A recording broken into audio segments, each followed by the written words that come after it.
नमस्कार मंडळी, चला तर आज आपण बनवूयात समोसे. तर त्यासाठी काय करणार आहोत, मैदा असा चाळून घ्यायचा छानपैकी, त्याच्यामध्ये असं चवीपुरतं मीठ ॲड करायचं. नंतर हे असं गरम तेल करून घ्यायचं आणि असं हे मोहन घालायचं त्या मैद्याच्या पिठाला.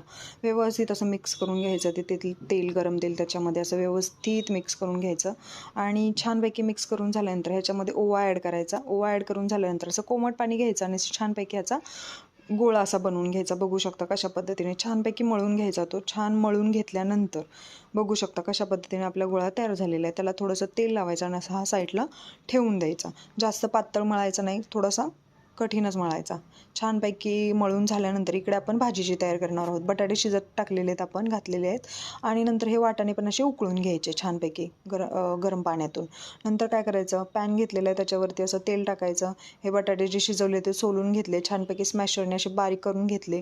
तेलामध्ये थोडंसं जिरं टाकायचं, थोडंसं धने टाकायचे, थोडंसं आपण बडीशेप पण याच्यामध्ये ॲड करू शकतो. नंतर थोडीशी हिरवी मिरची टाकायची त्याच्यामध्ये चिरून आणि नंतर हे जे शिजवून घेतलेले वाटाणे होते ते त्याच्यामध्ये टाकले. थोडंसं लाल तिखट, थोडासा गरम मसाला. नंतर याच्यामध्ये जो शिजवलेला बटाटा होता तो त्याच्यामध्ये ॲड केला. चवीपुरतं मीठ ॲड केलं आणि हिरवी आपली कोथिंबीर, हिरवीगार अशी कोथिंबीर त्याच्यामध्ये ॲड केलेली आहे. थोडंसं याच्यामध्ये तुम्ही आमचूर पावडर पण ॲड करू शकता. तर छानपैकी ती भाजी आपली तयार झालेली आहे. तर इकडे आपण लाटी लाटून घेतलेली, अशी गोळा लाटून घेतलेला आहे आणि नंतर असा मधून कट करून घेतली. ते नंतर छानपैकी असा भाजी भरून हे आपण समोसा असा भरून घेतलेला आहे छानपैकी. बघू शकता कशा पद्धतीने. तर छान असा समोसाचा शेप पण आलेला आहे. तर बघू शकता कशा पद्धतीने समोसा आपण भरून घेतलेले आहेत.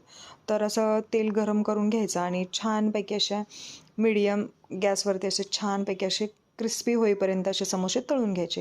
तर चॅनलवर नवीन असाल तर पटकन चॅनलला सबस्क्राईब करून घ्या आणि